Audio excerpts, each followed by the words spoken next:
ತಾಲೂಕಿನ ಯಮರಿ ಗ್ರಾಮ ಪಂಚಾಯಿತಿ ಆವರಣದಲ್ಲಿರುವ ಮುರಾರ್ಜಿ ದೇಸಾಯಿ ವಸತಿ ಶಾಲೆಗಾಗಿ ನಿರ್ಮಾಣವಾಗಿದ್ದ ಕೊಠಡಿಗಳು ಇಂದು ನಿರ್ವಹಣೆ ಇಲ್ಲದೆ ಪಾಳು ಬಿದ್ದಿವೆ. ಈ ಕಟ್ಟಡಗಳು ಸಮಾಜ ವಿರೋಧಿ ಚಟುವಟಿಕೆಗಳ ತಾಣವಾಗಿ ಪರಿವರ್ತನೆಯಾಗುತ್ತಿದ್ದು, ಈ ಕೂಡಲೇ ಇವುಗಳನ್ನು ದುರಸ್ತಿಗೊಳಿಸಿ ಸರ್ಕಾರಿ ಕಚೇರಿಗಳ ಕಾರ್ಯನಿರ್ವಹಣೆಗೆ ಬಳಸಿಕೊಳ್ಳಬೇಕೆಂದು ಸ್ಥಳೀಯರು ಆಗ್ರಹಿಸಿದ್ದಾರೆ. ಚೆಮ್ಮೇನಹಳ್ಳಿಗೆ ಅಂತ ಹೇಳ್ಬಿಟ್ಟು ಕೇಶವಮೂರ್ತಿ ಅವರು ಮಿನಿಸ್ಟರ್ ಆಗಿದ್ದಾಗ ಚೆಮ್ಮೇನಹಳ್ಳಿಗೆ ಅಂತ ಹೇಳ್ಬಿಟ್ಟು ಈ ಶಾಲಾ ಕಟ್ಟಡ ನಿರ್ಮಾಣ ಮಾಡಿಕೊಡ್ತಾರೆ ಕೇಶವಮೂರ್ತಿ ಅವರು. ಅವ್ರ ನಂತರ ವೈರಾಮಕೃಷ್ಣ ಅವರು MLA ಆಗ್ತಾರೆ. MLA ಆದಮೇಲೆ ಅವರು ಇಲ್ಲಿ ಒಂದು ಮುರಾರ್ಜಿ ದೇಸಾಯಿ ವಸತಿ ಶಾಲೆಯನ್ನು ಇಲ್ಲಿ ನಮಗೆ ಮಂಜೂರು ಮಾಡಿಕೊಡ್ತಾರೆ. ಇದು ಶಾಲೆ ನಡೀತಾ ಇತ್ತು. ಇವೆಲ್ಲನೂ ಈ ಕಟ್ಟಡ ಇದು 1, 2, 3, 4 ಶಾಲೆ ನಡೀತಾ ಇತ್ತು. ಮಕ್ಕಳು ವಿದ್ಯಾಭ್ಯಾಸವನ್ನು ಕೂಡ ಮಾಡಿದ್ದಾರೆ. ಅದರ ನಂತರ ಸಾಕಾಗಲ್ಲ ಕೊಠಡಿ ಅಂತ ಹೇಳಿದಾಗ KC ರಾಮಚಂದ್ರ ಅವರು ಇದರಲ್ಲಿ ತಾಲೂಕ್ ಪಂಚಾಯತ್ ಅಧ್ಯಕ್ಷರಾಗಿದ್ದಾಗ 2 ರೂಮ್ ಕಟ್ಸ್ಕೊಡ್ತಾರೆ. ಯಮರಿ ಪಂಚಾಯಿತಿ ವ್ಯಾಪ್ತಿಯ ಚಂಬೇನಹಳ್ಳಿ ಗ್ರಾಮದ ಸರ್ವೆ ನಂಬರ್ 71ರಲ್ಲಿರುವ 39 ಗುಂಟೆ ಸರ್ಕಾರಿ ಜಾಗದಲ್ಲಿ ಮಾಜಿ ಸಚಿವರಾಗಿದ್ದ ಕೇಶವಮೂರ್ತಿಯವರು ಹಾಗೂ ಮಾಜಿ ಶಾಸಕ ವೈ ರಾಮಕೃಷ್ಣ ಅವರ ಪ್ರಯತ್ನದಿಂದ ವಸತಿ ಶಾಲೆಗಾಗಿ ಕೊಠಡಿಗಳನ್ನು ನಿರ್ಮಿಸಲಾಗಿತ್ತು. ಆದರೆ ತದನಂತರ ಈ ಶಾಲೆಯು ಬೇರೆಡೆಗೆ ಸ್ಥಳಾಂತರಗೊಂಡಿದ್ದರಿಂದ ಕಟ್ಟಡಗಳು ಅನಾಥವಾಗಿವೆ. ಅದಾದಮೇಲೆ ಪಯ್ಯಪ್ಪ ಜಿಲ್ಲಾ ಪಂಚಾಯತ್ ಮೆಂಬರ್ ಆಗಿದ್ದ ಅದೊಂದು ರೂಮ್ ಕಟ್ಸ್ಕೊಡ್ತಾರೆ. ರತ್ನಾಜಿ ರೆಡ್ಡಿ ಅವರು ಜಿಲ್ಲಾ ಪಂಚಾಯತ್ ಅಧ್ಯಕ್ಷರಾಗಿದ್ದಾಗ ಆ 2 ರೂಮ್ನ ಅವ್ರು ಕಟ್ಸ್ಕೊಡ್ತಾರೆ. ನಂತರ ಏನಾಯಿತು, ಇಲ್ಲಿ ಜಾಗ ಸಾಕಾಗಲ್ಲ ಅಂತ ಹೇಳ್ಬಿಟ್ಟು ಸರ್ಕಾರ ನಾರಾಯಣಸ್ವಾಮಿ ಅವರು ಸಮಾಜ ಕಲ್ಯಾಣ ಮಂತ್ರಿಗಳಾಗಿದ್ದಾಗ ಅವ್ರ ಇಲಾಖೆಗೆ ಬರ್ತಕ್ಕಂಥ ಶಾಲೆ ಇದು. ಅವ್ರೇನು ಮಾಡ್ತಾರೆ, ತಗೊಂಡೋಗಿ ಅತಿ ಬೆಲೆಗೆ ಹಾಕ್ಕೊಡ್ತಾರೆ. ಮತ್ತು ಇಲ್ಲಿ ಸರ್ಕಾರಿ ಜಾಗ ಇತ್ತು ಹಿಂದುಗಡೆ, ಕೆರೆ ಜಾಗ ಅಂತೇಳಿ ಅವ್ರ ಕೆರೆ ಇದು ಮೈನರ್ ಇರಿಗೇಷನ್ ಡಿಪಾರ್ಟ್ಮೆಂಟ್ ಅವರು ಅದು NOC ಕೊಡ್ತಾರೆ. ಕೆರೆ ಯಾವ ಲಕ್ಷಣವೂ ಇಲ್ಲ, ನೀವು ಸರ್ಕಾರದ ಯಾವುದೇ ಕಾರ್ಯಕ್ರಮಕ್ಕೆ ಬಳಕೆ ಮಾಡ್ಕೋಬೋದು ಅಂತ NOC ಕೊಡ್ತಾರೆ. ನಂತರ ದಾಖಲೆ ಇದೆ, ಅದು ನನ್ನ ಹತ್ರ ಇಟ್ಕೊಂಡಿದ್ದೀನಿ ಈಗಲೂ. ಯಮರಿ ಗ್ರಾಮ ಪಂಚಾಯಿತಿ ಮಾಜಿ ಅಧ್ಯಕ್ಷ ಶಾಂತಕುಮಾರ್ ಮಾತನಾಡಿ, ಲಕ್ಷಾಂತರ ರೂಪಾಯಿ ವೆಚ್ಚದಲ್ಲಿ ನಿರ್ಮಾಣವಾದ ಕೊಠಡಿಗಳು ಇಂದು ಅನಧಿಕೃತ ವ್ಯಕ್ತಿಗಳ ಬಿಡಾರವಾಗಿವೆ. ಕಟ್ಟಡವು ಹಾಳು ಬಿದ್ದು ಅನೈತಿಕ ಚಟುವಟಿಕೆಗಳಿಗೆ ದಾರಿಯಾಗುತ್ತಿರುವುದು ಬೇಸರದ ಸಂಗತಿ ಎಂದು ತಿಳಿಸಿದರು. ಆದರೂ ಕೂಡ ಇದನ್ನು ಬೇರೆ ಕಡೆ ಕಳಿಸ್ಕೊಟ್ಬಿಡ್ತಾರೆ. ಸರಿ ಆಯಿತು, ಸರ್ಕಾರದ ಕಟ್ಟಡಗಳು ಇಲ್ಲಿ ಇದೆಯಲ್ಲ, ಇದನ್ನೇನಾದರೂ ಸಾರ್ವಜನಿಕವಾಗಿ ಏನಾದ್ರು ಉಪಯೋಗಿಸ್ಕೋಬೋದಾಗಿತ್ತು.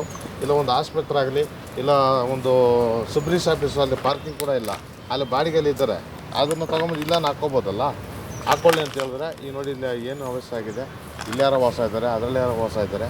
ಸರ್ಜಾಪುರ ವ್ಯಾಪ್ತಿಯಲ್ಲಿರುವ ನೋಂದಾವಣಿ ಕಚೇರಿ, ಕಂದಾಯ ಇಲಾಖೆ ಕಚೇರಿಗಳು, ಇತರೆ ಸರ್ಕಾರಿ ಇಲಾಖೆಗಳು, ಈ ಇಲಾಖೆಗಳು ಪ್ರಸ್ತುತ ಬಾಡಿಗೆ ಕಟ್ಟಡಗಳಲ್ಲಿ ಕಾರ್ಯನಿರ್ವಹಿಸುತ್ತಿವೆ. ಈ ಕಚೇರಿಗಳನ್ನು ಪಾಳು ಬಿದ್ದಿರುವ ಈ ಕೊಠಡಿಗಳನ್ನು ಸರಿಪಡಿಸಿ ಸ್ಥಳಾಂತರಿಸುವುದರಿಂದ ಸರ್ಕಾರಕ್ಕೆ ಬಾಡಿಗೆ ಹೊರೆ ತಪ್ಪುವುದಲ್ಲದೆ ಸಾರ್ವಜನಿಕರಿಗೂ ಒಂದೇ ಸೂರಿನಡಿ ಸೇವೆ ಲಭ್ಯವಾಗಲಿದೆ ಎಂದು ಶಾಂತಕುಮಾರ್ ಒತ್ತಾಯಿಸಿದರು. ಯಮರಿ ಗ್ರಾಮ ಪಂಚಾಯಿತಿ ಆವರಣದಲ್ಲಿರುವ ಈ ಕಟ್ಟಡವನ್ನು ದುರಸ್ತಿಗೊಳಿಸಿ ಸರ್ಕಾರಿ ಕಚೇರಿಗಳನ್ನು ಪ್ರಾರಂಭಿಸಬೇಕು. ಆ ಮೂಲಕ ಸರ್ಕಾರಿ ಆಸ್ತಿಯನ್ನ ಉಳಿಸಿ ಸದ್ಬಳಕೆ ಮಾಡಿಕೊಳ್ಳುವುದು ಅಧಿಕಾರಿಗಳ ಮತ್ತು ಜನಪ್ರತಿನಿಧಿಗಳ ಜವಾಬ್ದಾರಿಯಾಗಿದೆ. ಇದು ಗ್ರಾಮಸ್ಥರ ಬಹುದಿನಗಳ ಬೇಡಿಕೆಯೂ ಹೌದು ಎಂದು ಸಮಾಜ ಸೇವಕ ಬೋರ್ವೆಲ್ ಮರಿಯಪ್ಪ ಆಗ್ರಹಿಸಿದರು. ಇನ್ನು ಈ ಕುರಿತು ಸಂಬಂಧಪಟ್ಟ ಇಲಾಖಾ ಅಧಿಕಾರಿಗಳು ಹಾಗೂ ಜನಪ್ರತಿನಿಧಿಗಳು ಗಮನಹರಿಸಿ ಪಾಳು ಬಿದ್ದ ಕಟ್ಟಡಕ್ಕೆ ಮರುಜೀವ ನೀಡುತ್ತಾರೆಯೇ ಎಂದು ಕಾದು ನೋಡಬೇಕಿದೆ. ಗ್ರಾಮ ಪಂಚಾಯತಿಯವರು ಇಲ್ಲಿ ಪಂಚಾಯತಿ ಕಾಂಪೌಂಡ್ ಒಳಗಿರೋದನ್ನೇ ಸರಿಯಾಗಿ ಮೇಂಟೈನ್ ಮಾಡ್ತಿಲ್ಲ ಅಂದರೆ ಇನ್ನು 800ರಲ್ಲಿ ಇನ್ನು ಎಷ್ಟು ಮಾತ್ರ ನೈರ್ಮಲ್ಯವನ್ನು ಕಾಪಾಡ್ತಾರೆ, ಎಷ್ಟು ಮಾತ್ರ ಸರ್ಕಾರಿ ಕಟ್ಟಡಗಳು ಕಾಪಾಡ್ಕೊತಾರೆ, ಎಷ್ಟು ಮಾತ್ರ ಸರ್ಕಾರಿ ಸ್ಕೂಲ್ಗಳ ಬಗ್ಗೆ ಗಮನ ಹರಿಸ್ತಾರೆ ಅನ್ನೋದನ್ನು ಈ ಪ್ರತ್ಯಕ್ಷ ಸಾಕ್ಷಿ ನೀವು ಕಂಡರೆ ನೋಡ್ಬೋದು. ಮತ್ತು ವಿಲೇಜ್ ಅಕೌಂಟೆಂಟ್ಗಳು ಅವರು ಎಲ್ಲ ಬೇರೆ ಕಡೆ ಇದ್ದರು, ಪಾಪ ಅವ್ರೀಗ ಇಲ್ಲಿ ಆಫೀಸ್ ಮಾಡ್ಕೊಂಡು ಬಾಡಿಗೆಗಿದ್ದರು, ಇಲ್ಲಿ ಮಾಡ್ಕೊಳ್ರಪ್ಪ ಅಂತ ಸರ್ಕಾರ ನಿರ್ದೇಶನದಲ್ಲಿ ಅವರು ಆಫೀಸ್ ಮಾಡಿಕೊಂಡು ಅವ್ರು ನೀಟಾಗಿ ರೆಡಿ ಮಾಡ್ಕೊಂಡಿದ್ದಾರೆ. ಈಗ ಎಲ್ಲ ಜನಕ್ಕೆ ಸಿಗಬೇಕು ಅನ್ನೋ ಒಂದು ಉದ್ದೇಶದಿಂದ ಅವರು ಕೂಡ ಇಲ್ಲೇ ಇದ್ದಾರೆ, ಎಲ್ಲ ಇಲ್ಲೇ ಇದೆ. ಆದರೆ ಈ ಅವ್ಯವಸ್ಥೆಯನ್ನು ಸರಿ ಹೋಗಬೇಕು ಮತ್ತು ಖಾಲಿ ಮಾಡಿಸ್ಬಿಟ್ಟು ಇದನ್ನು ಯಾವುದಾದ್ರೂ ಒಂದು ಕಾರ್ಯಕ್ರಮಕ್ಕೆ ಸರ್ಕಾರದ ಇಲಾಖೆ ಒಂದು ಕಾರ್ಯಕ್ರಮಕ್ಕೆ ಉಪಯೋಗಿಸ್ಕೊಳ್ಳಿ ಅನ್ನೋದು ನನ್ನ ಒಂದು ಮನವಿ ಸರ್. ಅಂತ ರನ್ನಿಂಗ್ ಚೇರ್ಮನ್ ಇದ್ದರು, ಅವರು ಹೇಳಿದ್ರು ಇದು ಆಕ್ಷನ್ ಪ್ಲಾನ್ ಆಗಬೇಕು, ಆಕ್ಷನ್ ಪ್ಲಾನ್ ಆದ್ರೆ ಅದು ಕೆಲಸ ಮಾಡೋದು. ಕಾಂಪೌಂಡೆಲ್ಲ ಬಿದ್ದಾಗಿದೆ, ಕಾಂಪೌಂಡ್ ಸ್ವಲ್ಪ ಕಟ್ಟಿ ಅಂತೆಲ್ಲ ಹೇಳಿದೆ, ಕಟ್ಟಿಲ್ಲ ಏನಿಲ್ಲ. ಈ ಅಧ್ಯಕ್ಷರಾಗಿ ಇದ್ದಾಗ ಇವರು ಈ ಜಾಗ ಉಳಿಸ್ಬೇಕಂತ ತುಂಬ ಶ್ರಮ ಪಟ್ಟಿದ್ದಾರೆ. ನಾನು ಶಾಂತಕುಮಾರ್ ಇಬ್ಬರು ಸೇರಿ ತುಂಬ ಶ್ರಮ ಪಟ್ಟಿದ್ದೀರಿ. ಬಟ್ ಈಗ ಬರತಕ್ಕಂಥ ಈ ಮೆಂಬರ್ಗಳಾಗಲಿ ಚೇರ್ಮನ್ ಆಗಲಿ ಯಾವುದೂ ಕ್ರಮ ತಗೊಳ್ತಾ ಇಲ್ಲ.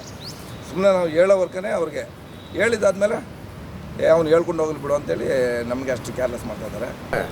ಈಗ ಇಷ್ಟು ನಾವು ಈ ಸ್ಕೂಲ್ಗೆ ಶಾಂತಕುಮಾರ್ ಜೊತೆಗೆ ಕೈ ಜೋಡಿಸಿ ಏನು ಬೇಕೋ ಮಾಡಿದ್ದಾರೆ.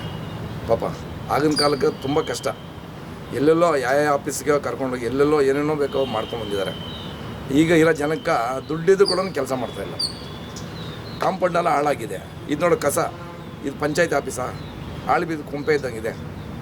ಅದಕ್ಕೆ ನಾವು ಕೇಳ್ಕೊಳ್ತಾ ಇದ್ದೀರಿ, ಇದೆಲ್ಲ ಸ್ವಲ್ಪ ಕ್ಲೀನ್ ಮಾಡಿ ನಾಜಕ್ ಮಾಡಲಿ.